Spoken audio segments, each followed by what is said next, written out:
கிட்டத்தட்ட தமிழ்நாட்டில் 12,500க்கும் மேற்பட்ட வருவாய் கிராமங்கள் இருப்பதாக சொல்லப்படுகிறது. கிராமத்துக்கு 10 பேர் வீதம் மாடுகள் வைத்திருந்தால் என்ன எண்ணிக்கையில் இருக்கும் என்பது உங்களுக்கு யூகிக்க இயலும். வளர்க்கப்படுகிற எல்லா மாடுகளையும் களத்திற்கு எடுத்து வருகிறார்களா என்றால் இல்லை. எங்கே ஜல்லிக்கட்டு நடக்கிறதோ அதனுடைய சுற்று வட்டாரங்களிலிருந்து எடுத்து வருகிறார்கள். ஜல்லிக்கட்டு தமிழர்களின் பாரம்பரிய விளையாட்டு என்று நம்ப வைக்கப்பட்டு விட்டது. அப்படி ஒரு பாரம்பரிய விளையாட்டு ஒன்றும் தமிழர்களுக்கு கிடையாது. ஆனால் ஜல்லிக்கட்டுக்காக அதிக உழைப்பை தமிழர்கள் செலவழித்து விட்டார்கள். அதற்கு ஒரு மாற்று வடிவம் நிச்சயமாக வேண்டும். எல்லோரும் பங்களிக்கும் விதமாக, எல்லா தமிழர்களும் ஈடுபடும் விதமாக ஒரு மாற்று வடிவம் நிச்சயமாக தேவை. குறைந்தபட்சம் மாடுகளை வரிசையாக நிறுத்தி அவைகளுடைய வேகத்தை கணக்கெடுப்பது கூட ஒரு வகையான விளையாட்டு. ஓட்டப்பந்தயங்களில் வீரர்களின் வேகத்தை கணக்கெடுப்பது போல கணக்கெடுக்க வேண்டும். வேகமான மாடுகளுக்கு பரிசு கொடுப்பது ஒரு வழக்கமாக ஆக்கிக் கொள்ளலாம்.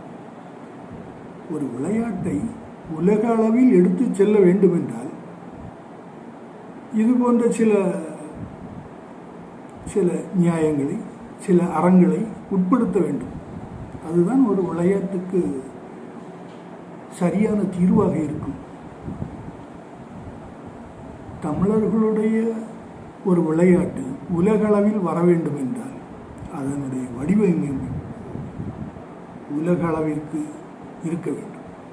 அப்பொழுதுதான் அதை உலக அளவிற்கு எடுத்து வர முடியும் என்பது உங்களுக்கும் தெரிந்திருக்கும்.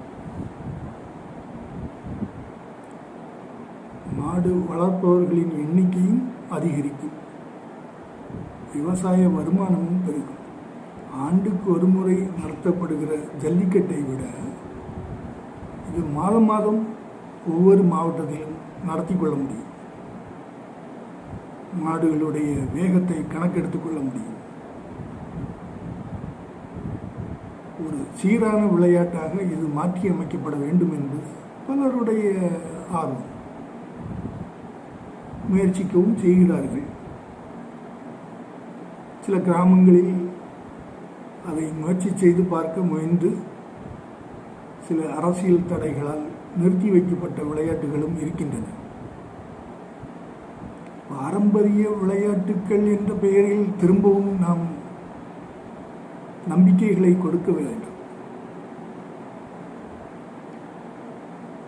வேட்டி தமிழர்களின் அடையாளம், இருந்துவிட்டு போகட்டும். வேறு ஏதாவது உடை தமிழர்களின் ஆடையாக இருக்கிறதா? ஓகே,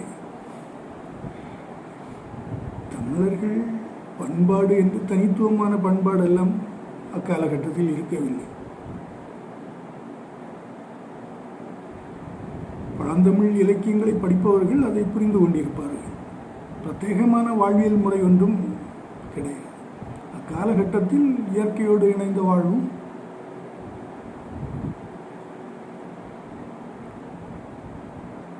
ஒரு பயணங்கள், விவசாயங்கள், மழைப்பொழிவு எல்லாவற்றையும் கணக்கிட்டு ஒரு வாழ்வியல் முறை இருந்தது.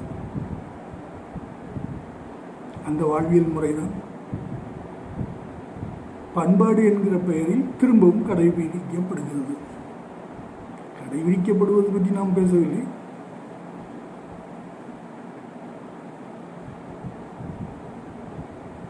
எல்லோருக்கும் அரசியல் இருக்கிறது.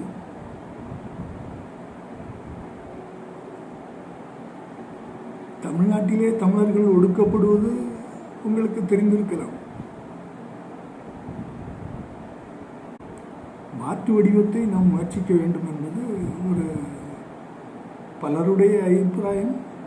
என்னுடைய அபிப்பிராயத்தை கேட்டால் நான் இதை பற்றி ஒன்றும் சொல்வதற்கு இல்லை என்று தான் சொல்லுவேன். எனக்கு மாடுகளை ஓடவிட்டு வேகத்தை கணக்கெடுப்பதெல்லாம் எனக்கு நான் அறியாத விஷயம். நான் விவசாயியும் கிடையாது, எனக்கு விவசாயம் தெரியாது. தமிழ்நாட்டில் விவசாயிகளை திரட்டி கொண்டு வருகிறவருக்கு எங்களுடைய வணக்கம், வரவேற்க செய்கிறோம். அது நல்ல முயற்சி. அது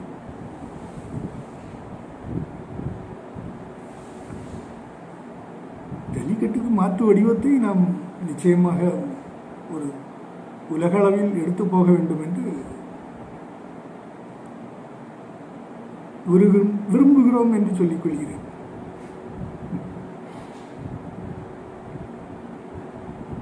இது கிராமங்கள் தோறும் அது பயன்பெறும், விவசாய வருமானம் பெருகும், அடையாளங்கள் உருவாகும்.